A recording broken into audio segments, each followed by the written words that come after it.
Hello అండి, welcome to SS వంటలు and పూజలు.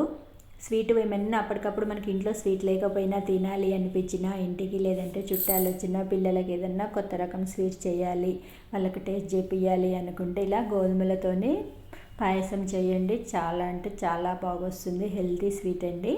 అదేవిధంగా టైం కూడా మనకు ఎక్కువ పట్టదు. ఒక 10 నిమిషాల్లో దీన్ని తయారు చేసి చూపించవచ్చు.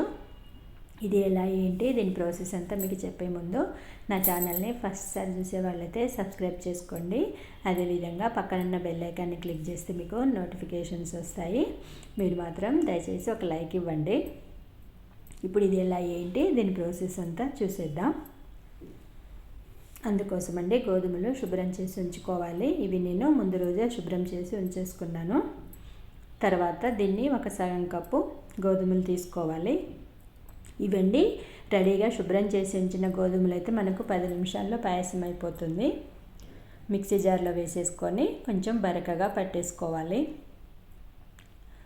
మరి మెత్తగా కాకుండా మరీ బరకగా కాకుండా అండి, కొంచెం మీడియం సైజులో అక్కడక్కడ మనకు గోధుమలు వచ్చే విధంగా దీన్ని గ్రైండ్ చేసుకోండి.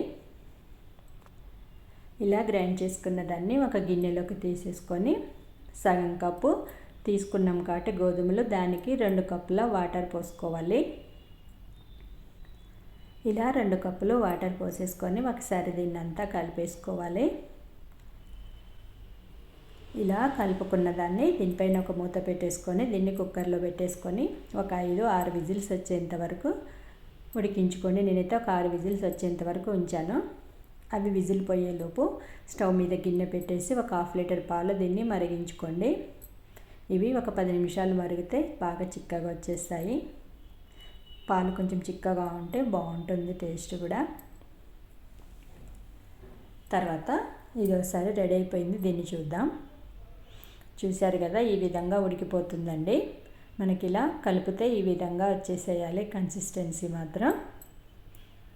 ఇలా వచ్చేసాక ఇప్పుడు దీంట్లో మనం ఇందాక మరిగి ఉంచుకున్న పాలని ఇందులో పోసేసుకోవాలి. కొంచెం కొంచెం పోసుకుంటూ కలిపేసుకోవాలి.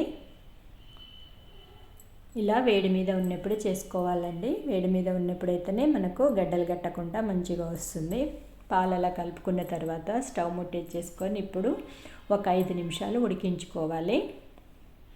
ఈ విధంగా ఒక 5 నిమిషాలు ఉడికించుకున్న తర్వాత ఇప్పుడు స్టవ్ని పూర్తిగా బంద్ చేసేయాలి. ఇలా స్టవ్ బంద్ చేసుకున్న తర్వాత ఇందులో ఒక సగం కప్పు బెల్లం వేసుకోవాలండి. బెల్లం తురిమిది కొంచెం సన్నగా తురుముకోవాలి. బెల్లం అంతా కరిగే విధంగా కలిపేసుకోండి. ఇలా 2-3 సార్లు కలుపుతూ ఉంటుంటే మనకు బెల్లం అంతా కరిగిపోతుంది. ఇలా బెల్లాన్ని కరిగిన తర్వాత ఇందులో వేడిగా ఉన్నప్పుడే ఒక స్పూన్ నెయ్యి వేసుకోండి. నెయ్యి టేస్ట్ని బట్టండి, ఇంకెక్కువ కావాలంటే కూడా వేసుకోవచ్చు, కమ్మగా ఉంటుంది. ఈ విధంగా మొత్తం కలిపేసుకుంటే మనకు గోధుమ పాయసం రెడీ అయిపోతుంది. ఇప్పుడు ఇందులో ముందుగా నేతిలో వేయించుకున్న జీడిపప్పు, కిస్మిస్, బాదం ఇవన్నీ దీంట్లో వేసేసి కలిపేశారంటే గోధుమల పాయసం రెడీ అయిపోయినట్టే.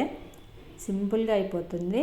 పిల్లలకండి ఇది హెల్తీగా చాలా, మనమైనా పిల్లలమైనా ఎవరైనా 2 కప్పులు ఎక్కువ తిన్నా కూడా బలమేనండి. ఇందులో బెల్లం వేసాము, గోధుమలు అన్నీ మనకు హెల్త్కు చాలా మంచియే. మీరైతే ఒకసారి ట్రై చేయండి. మీకు ఎలా వచ్చింది అనేది కూడా నాకు కామెంట్ చేయండి. అదేవిధంగా ఈ వీడియో నచ్చితే ఒక లైక్ చేయండి, షేర్ చేయండి, సబ్స్క్రైబ్ చేసుకోండి.